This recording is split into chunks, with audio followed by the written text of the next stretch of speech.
Assalamualaikum and hi everyone.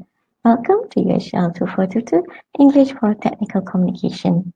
I'm Karima, your instructor for this lesson. In this lesson, we are going to learn on new topics for our last unit recommendation report. So, are you guys ready to learn? Let's learn together. There are two objectives for our lesson today. The first one is to define what is a recommendation report. The second one is to compare the two types of approaches to comparison. Now, before we go directly to recommendation report, let's take a look at the differences between feasibility report and recommendation report.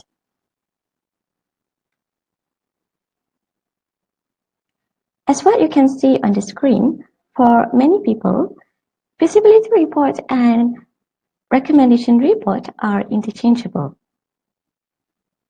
Feasibility report tells us whether a project or idea is feasible, or in another word, whether a project or idea is possible to be done.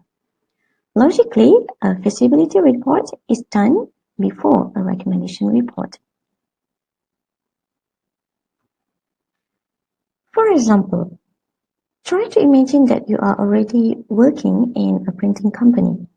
Then, let's say there are issues with the current printing press that your company is using in the factory. So you have been asked to replace the printing press in order not to delay the current printing project, which is due in 3 months. Now, you may want to analyze whether it is feasible or not, or in another word, whether it is possible or not to buy a new available printing press in the market, or maybe instead of buying it, you rent the printing press. So again, we have two options here, whether it is feasible to buy or whether it is feasible to rent the printing press before the due date. Okay? One of the elements that need to be analyzed would be the financial feasibility, of course. You may need to look at the financial feasibility in which you might ask questions like, can we afford the printing press? If not, should we just rent? Or are the advantages buying the printing press worth the expense? Or maybe renting is better. You might also want to look at schedule feasibility since we have the due date here. So in the report, you would compare which one is the better option, buying or renting, by looking at the financial and schedule feasibility, for example. Let's say from your feasibility analysis, you found out that it is better to buy a printing press for your company. This is where recommendation report comes in which you will proceed to pick which brand to buy for your company to use after this. So this is an example where a feasibility report precedes a recommendation report. But let's say if your company has already decided to buy a printing press in the first place, due to the company's policy to buy a printing press after each 5 years, for example, then you can straight away do a recommendation report without having to do a feasibility report first, because it is already confirmed that buying a new printing press is feasible or can be done. Okay? So I hope you grasp the difference between feasibility and recommendation report. So again, recommendation report compares 2 or more options. For example, products, properties, organizations, plans, and recommend one option to go for, the one that best meets the stated requirement. Making comparisons in technical writing is very important.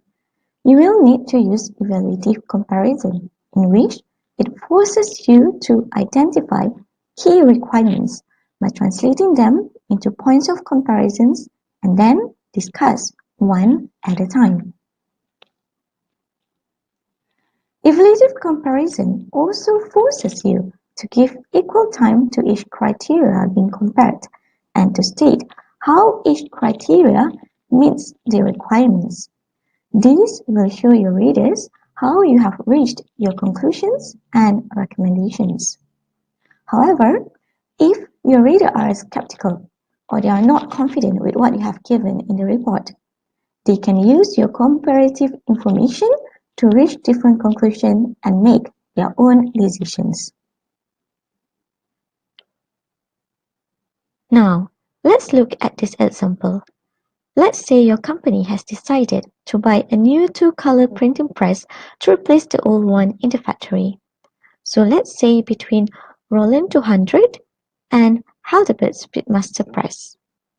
You would need to decide which one is the best to go for by comparing on some criteria, or we could also say by comparing the points of comparison, such as, the cost, of course, ease of use, special features, and warranty. So based on your analysis, you need to recommend the best option, either Roland 200 or Heidelberg Speedmaster Press, in the form of a written recommendation report. Now, we know that we have to compare in writing a recommendation report, right? Now, let's take a look at the types of approaches to comparison that we can use in writing our recommendation report. There are two types of approaches to comparison that we can use for our report. The first one is whole-to-whole approach. The next one is point-by-point approach. So what are the differences? Let's take a look at the differences now. Let's say we have a new situation here in which your company needs to buy a new laptop for each employee to be able to work from home due to COVID-19.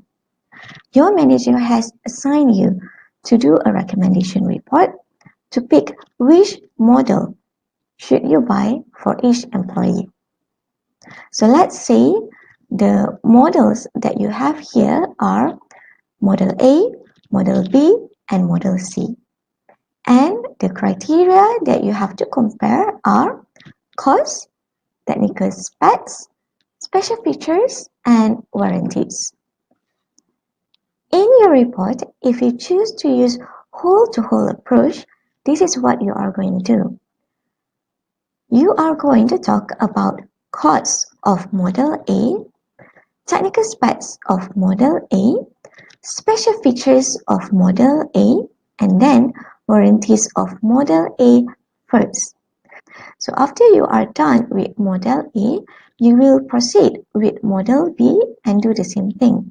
You will talk about cost of Model B, technical specs of Model B, special features of Model B, and warranties of Model B. And then after you are done with Model B, you will proceed with Model C and do the same thing. But if you choose point-by-point approach, this is what you are going to do. In your report, you will compare costs of Model A, cost of Model B, and cost of Model C first. After that, you will compare technical specs of Model A, technical specs of Model B, and technical specs of Model C. After that, we will continue with special features and warranties. So this is point-by-point approach. So which one is more effective? Yes, you are right. Point-by-point approach is more effective than whole-to-whole approach. Point-by-point comparison compares each criteria systematically, one point of comparison at a time. On the other hand, whole-to-whole approach produces uneven, inconsistent, and incomplete comparisons. In the whole-to-whole approach, you may tend to discuss one option then the next option, then the next option, without directly comparing the criteria thoroughly. So this is not good. So again, point-by-point approach is the most effective. Alright guys, I hope you understand on our lesson today on what is recommendation report and on the differences between the two types of approaches to comparison. That's all for our lesson today. Thank you for joining me. Assalamualaikum and have a nice day ahead.